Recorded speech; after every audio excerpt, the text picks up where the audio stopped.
Olá, meus irmãos, boa tarde a todos. Aqui é o Valdo, que está passando o estudo ilustrado da Bíblia para a honra e glória de Deus. Estou um pouco sumido, mas não paramos, estamos buscando a consistência, né? E graças a Deus estamos aqui juntos mais um momento para vir falar do amor, né? O amor de Jesus, para vir crescer em conhecimento e todos unidos, né? Para a honra e glória de Deus. Que essa palavra que iremos estudar nessa tarde, nessa manhã, nessa noite, dependendo do horário que você está assistindo, né? Possa ser de grande crescimento para o nosso espiritual, para a nossa comunhão para com Deus. E hoje vai ser um estudo bem interessante. É o 19º, o dom de profecia. Isso mesmo. Uma pergunta que eu posso fazer para vocês. Vocês acreditam em questão como é que é o dom, né? Não como acredita, mas acredita se alguém, depois da Bíblia ali, escrito na Bíblia, teve alguém que teve esse dom de profecia? Vocês acreditam que teve alguém? Vamos aprender sobre isso para ter sempre nossos olhos abertos, né? Quem tem os dons de profecia, quem não tem, quem já teve, quem foi inspirado, né, por Deus, para nós sempre ter nossos olhos abertos em todo momento. Amém?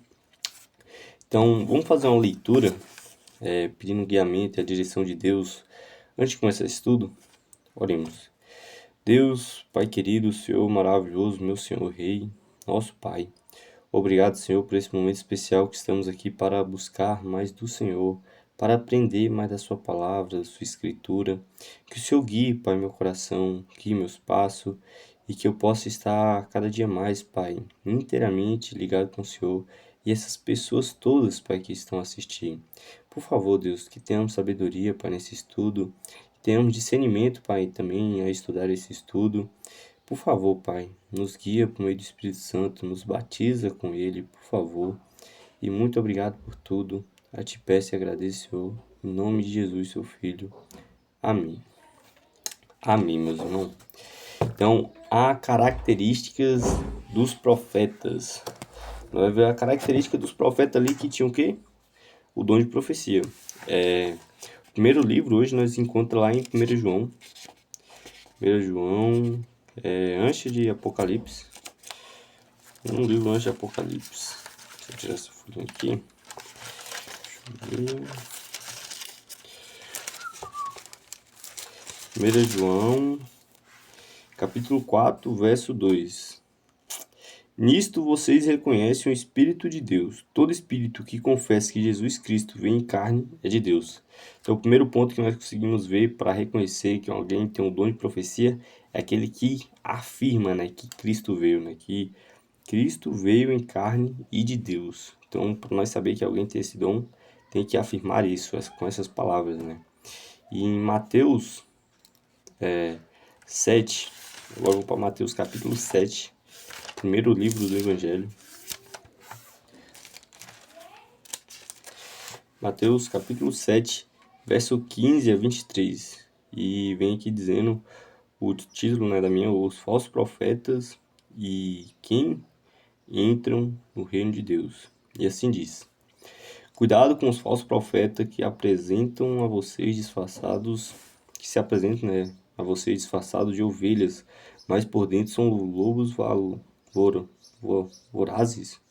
Ah, pelos seus frutos vocês o conhecerão. Por acaso se colhem uvas de espinheiro ou figos de ervas daninhas? Assim toda árvore boa produz frutos bons, porém a árvore má produz frutos maus. A árvore boa não pode produzir frutos maus, e a árvore má não pode produzir frutos bons. Toda árvore que não produz bons frutos é cortada e jogada no fogo. Assim, pois, pelos frutos vocês o reconhecerão. Os conhecerão. Nem todo o que me diz Senhor, Senhor entrará no reino dos céus, mas aquele que faz a vontade de meu Pai que está nos céus. Muitos naquele dia vão me dizer: Senhor, Senhor, nós não profetizamos em seu nome, e em seu nome não expulsamos demônio, e em seu nome não fizemos muito milagre? Então lhes direi claramente: eu nunca conheci vocês. Afaste-se de mim, vocês que praticam o mal. Então, você vai ver aqui como iremos conhecer, né, os profetas ali, né, o verdadeiro profeta ali, o que é inspirado, né, pela palavra de Deus, pelos seus frutos, né, que fala que nenhuma árvore produzir fruto, nenhuma árvore má irá produzir frutos bons, e nenhuma árvore boa irá produzir frutos ruins. E assim é os profetas. Nenhum profeta irá produzir, tipo, sendo um profeta ruim, profetiza frutos bons, e assim vice-versa, entendeu? Segundo ponto para entender, né? E Deuteronômio, agora vamos para Deuteronômio capítulo 18, que é o quarto livro da Bíblia. Deuteronômio 18, verso 21 e 22. Se a vocês pensarem como conheceremos a palavra que o Senhor não falou, saibam que, quando esse profeta falar em nome do Senhor e a palavra dele não se cumprir, nem acontecer o que ele profetizou, essa é uma palavra que o Senhor não falou. Tal profeta falou isso com presunção, não tenha medo dele. Entendeu? Então aqui nós conseguimos ver o que? Se um profeta profetizar algo da parte do Senhor com o nome de Deus e isso não cumprisse, é porque é um profeta falso, é um falso profeta. Terceiro ponto que nós conseguimos identificar, né? E conformidade com a Bíblia e a lei. Esse é o quarto ponto. Vai ver que em Deuteronômio, né? 13, capítulo 13, verso 1 ao 3, que diz: Se aparecer no meio de vocês um profeta ou sonhador e anunciar um sinal, um prodígio, e se acontecer esse sinal ou prodígio de que ele falou, ele disser, vamos seguir e adorar outros deuses, deuses esses que você não conheceram, não deem ouvidos às palavras desse profeta ou sonhador, porque o Senhor, seu Deus, está pondo vocês à prova para saber se vocês amam o Senhor, seu Deus, de todo o coração e toda a alma. Que ponto, hein, irmãos? É bom marcar. O que vem falando, né? Que se aparecer algum profeta que sonhador ou algo do tipo e profetizar algo ia acontecer, mas essa pessoa te conduzir a seguir outros deuses, é Deus que fala aqui, ó, Deus está pondo vocês à prova, né? Deus está pondo vocês à prova para saber se vocês estão conectados, né, verdadeiramente com Deus. Então tem que estar conforme, né? Conformidade com a Bíblia e a lei. A profecia dessa pessoa tem que estar coerente, né? Com a Bíblia, com a lei de Deus. Não pode estar indo por um caminho totalmente diferente, né, do que as escrituras vêm dizendo para nós. E em Deuteronômio, capítulo 10, nós vemos do verso 7 ao 10, sobre visões acompanhadas de fenômenos físicos. Vamos ver aqui. 7 a 10. Dali partiram para Gudgodã, e de Gudgodã foram para Jotebatã, terra de ribeiros de águas. Por esse mesmo tempo, o Senhor separou a tribo de Levi para levar a arca da aliança do Senhor, para estar diante do Senhor, para o servir, para abençoar em seu nome até o dia de hoje. Por isso Levi não tem parte nem herança com isso seus irmãos, o Senhor é sua herança com o Senhor. O Deus de vocês lhe prometeu permanecer no monte como da primeira vez, 40 dias e 40 noites.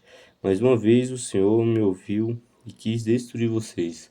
Então aqui vamos ver o que? No quinto ponto, para nós identificar a característica, né, de um profeta é o que? Visões acompanhadas de fenômenos físicos.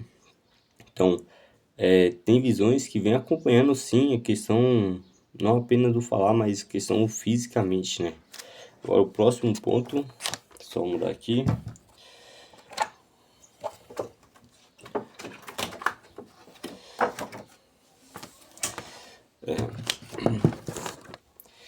Sobre mulheres.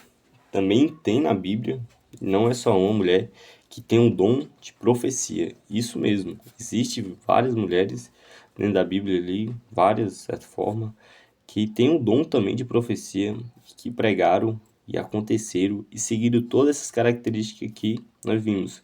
Vai ver Miriam, vai ver Débora, né? Nós ver Ana, nós ver também as 4 filhas de Filipe. Se alguém quer confirmar sobre essas mulheres, né, se tinham um dom de profecia, você encontra de Miriam lá em Êxodo, capítulo 15, verso 20.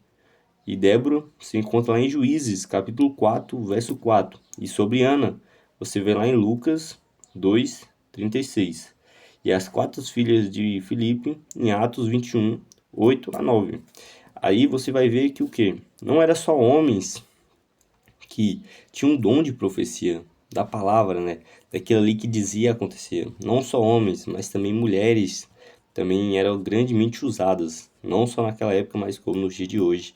Tem várias mulheres que é usada ricamente, grandemente na obra de Deus. E sem elas não teria chegado até aqui toda essa história, né? Eu vi várias histórias incríveis dessas mulheres na palavra de Deus. E nós vemos que Deus usa todos, né? Próximo ponto. E para quem não sabe, eu já comentei rasos sobre a igreja que eu frequento, né? Eu não estou aqui para falar de placa de igreja, jamais estou falando para falar da mensagem de Deus. Mas nós também acreditamos que a irmã Ellen White, né? Então, a irmã Ellen White, ela tem um dom de profecia também. Ela foi usada por Deus, tendo algumas visões, algumas palavras ali.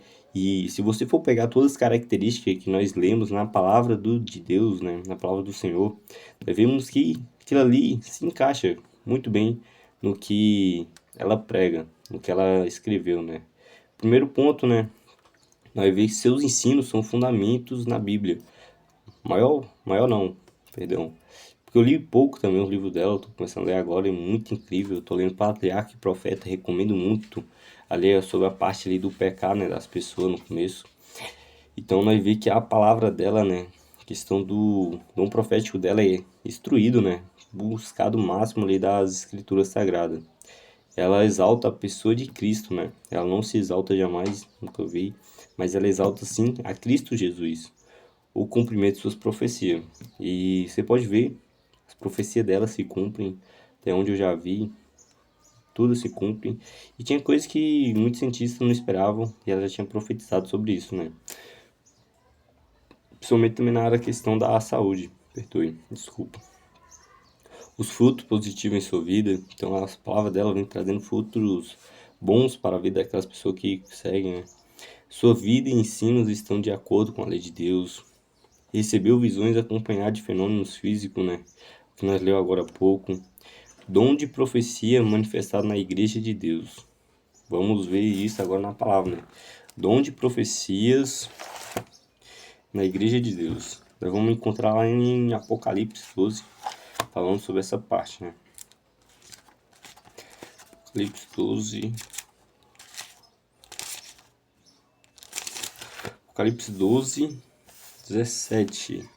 Assim disse: o dragão ficou irado com a mulher e foi travar guerra com o restante da descendência dela, ou seja, os que guardam os mandamentos de Deus e têm o testemunho de Jesus. Então, o dom de profecia manifestado na igreja de Deus, né? Então, o dom ali, né? Profecia não é só, igual eu falei, só o falar, mas também físico, né?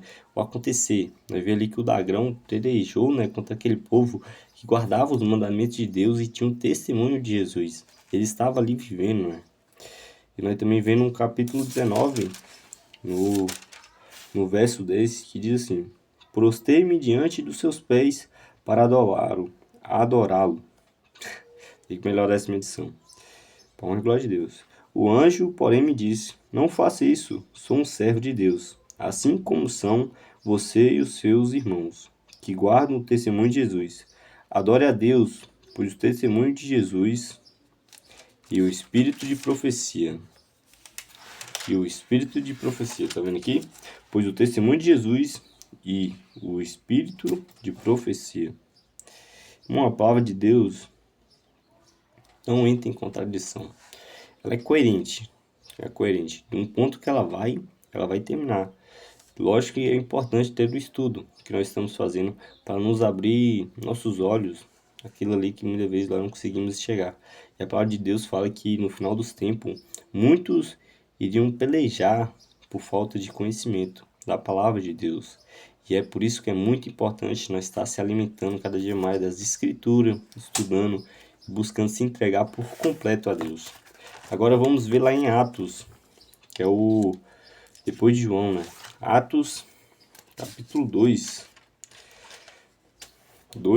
verso 17. E assim diz: E acontecerá nos últimos dias, diz Deus, que derramarei o meu espírito sobre toda a humanidade. Os filhos e as filhas de vocês profetizarão, os seus jovens terão visões e os seus velhos sonharão. Mais uma confirmação, né? dizendo aqui que seus filhos, suas filhas, os velhos, os jovens profetizarão. Diz, né, que os velhos sonharão, né? A palavra ali, as coisas de Deus. E isso está acontecendo grandemente. O dom de profecia, ele acontece no nosso viver, mas a pessoa tem que estar conectada ali com todas aquelas características que estão alinhadas com a palavra de Deus, está seguindo a questão da cumprição, né, da sua profecia, tem que estar cada dia mais dedicado, né, ao Senhor, para não se distribuir, né? Igual lá fala que nenhuma árvore má irá produzir frutos bons, e nenhuma árvore boa produzirá frutos ruins. E agora nós pega um pouco aqui da história, né, da Ellen White, tipo um resumo, né, dela, né, de como meio que aconteceu ali, tudo ali, né. Ellen Gold Warnon nasceu em 26 de 11 de 1827, nos Estados Unidos. Aos 9 anos, foi atingida por uma pedra jogada por uma colega de escola. Acidente esse que quase lhe custou a vida. Durante 3 semanas permaneceu inconsciente e, finalmente, teve que abandonar os estudos. Aos 12 anos de idade foi batizada, juntamente com vários familiares, em uma igreja metodista, depois de assistir a várias reuniões adventistas em Portland, em 1842, aceitou plenamente os ensinamentos apresentados e, por isso, foi desligada da igreja metodista. Em dezembro de 1844, teve sua primeira visão, na qual contemplou a jornada do povo adventista rumo à cidade de Deus. Casou-se com o jovem pregador Tiago White, tornando-se assim Ellen G. White. Dessa união nasceram 4 filhos. Tiago White faleceu em 1881. Ellen White viveu 88 anos, recebeu mais de 2.000 visões e sonhos e escreveu mais de 100.000 páginas. Então nós pegamos uma história, tipo uma introdução dela aqui bem diferente, né? Que vem contando do seu nascer, do acontecer ali, né? Das visões, do seu relacionamento, de como Deus usou ela, a igreja que ela começou, o batismo, a entrega, né? Para a palavra, né? E também nós pegamos uma passagem bíblica para fechar essa tarde, esse estudo bem abençoado, que é: Crede no Senhor, vosso Deus, e estareis seguros. Crede nos seus profetas e prosperareis. Irmãos, questão da irmã Ellen White, né? Eu gosto mais da irmã Ellen White, nem nunca vi. Mas o que eu gosto muito das coisas dela é que é um comentários bíblicos, né? E ela vem trazendo profecias que se cumprem, né? Não é profecias jogadas ao vento, né? E ela fala ali, e do momento que eu li, ela já abriu vários pontos de vista meu que eu nunca tinha parado para pensar. De histórias, igual eu dar um exemplo que eu tô lendo essa semana sobre o dilúvio, né? Que fala para Patriarca Profeta sobre quando todo aquele animal, toda a família de Noé entrou na arca, né? E quando fecharam a porta ali, né, da arca, melhor dizendo, quando todos estavam na arca, teve alguém para fechar aquela porta. E para fechar aquela porta ali daquela arca, não foi fácil. E lá comenta, né, que mães invisíveis, né, espirituais, perdão, Deus, do Espírito Santo, né, levantaram aquelas portas maciças. E você nunca pegou para parar pra pensar nisso, né, essa possibilidade. Então, os livros dela ajudam você muito a ver, tipo, pontos que você nunca tinha visto. Mas sempre tem que estar conectado com a palavra de Deus. Sempre falo dela, falo de qualquer profeta aí que prega a palavra de Deus. Sempre tem que estar conectado com as escrituras do Pai, né? Que esse é o único caminho que nós encontramos hoje, né? Para nos direcionar por meio do Espírito Santo, né? Para o caminho de Deus. E que momento, né, irmãos? Fico feliz aqui de ter participado mais uma tarde, sendo usado para honra e glória de Deus. Poder passar um pouco dessa mensagem, que vocês jamais travem em mim, mas sim foquem em Deus, né? Fala assim, travar, tipo, no meu falar, mas tente buscar mais a Deus, não no meu ver aqui. Mas muito obrigado por todos que assistiram, que Deus continue abençoando cada um grandemente, que sejamos sempre instrumentos, né, na mão de Deus. Essa é a melhor opção, né? O único caminho que temos de poder tomar, né, de seguir, é a palavra de Deus. É a palavra de Deus. Amém? Vamos orar? Então, oremos. Senhor Deus, Pai grandioso, está no céu, meu Pai, nosso Rei, nosso Senhor. Muito obrigado, Pai, por esse momento que estamos aqui unidos, aprendendo, vivendo, de forma que agrade ao Senhor. Muito obrigado pelo aprender, pelo Senhor estar abrindo nossos olhos e que o Senhor continue, por favor, Deus, cuidando do nosso pensar, do nosso respirar e que nossa vida seja entregue em Suas mãos, Pai. Muito obrigado, Deus, por tudo. Que o Espírito Santo continue nos conduzindo, por favor, Pai. E que sejamos cada dia mais retos de coração e sejamos fiéis, temente completamente ao Senhor. Obrigado por tudo, Deus. Louvado e grande seja seu nome para sempre. Perdoe nossas falhas, perdoe nossos erros e que possamos, Pai, ter um viver ligado completamente com o Senhor. Muito obrigado por esse dia, por esse momento e que nós possamos persistir por meio do Senhor para sempre nesse caminho do Evangelho. Muito obrigado por tudo. A te peço, em nome do seu Filho amado Jesus. Amém. Amém. Obrigado por todos que assistiram, se dedicaram esse pequeno tempo, para aprender mais um pouco, que essa palavra possa crescer em nós ricamente e que nós possamos ser árvores boas, e dar frutos bons e sempre fazer o máximo ali do de nós para a obra de Deus. Amém? Que Deus fique com todos, que abençoe a vida de cada um. Um abraço e um ótimo dia, uma ótima tarde, uma ótima noite. E que Deus abençoe cada um, em nome de Jesus.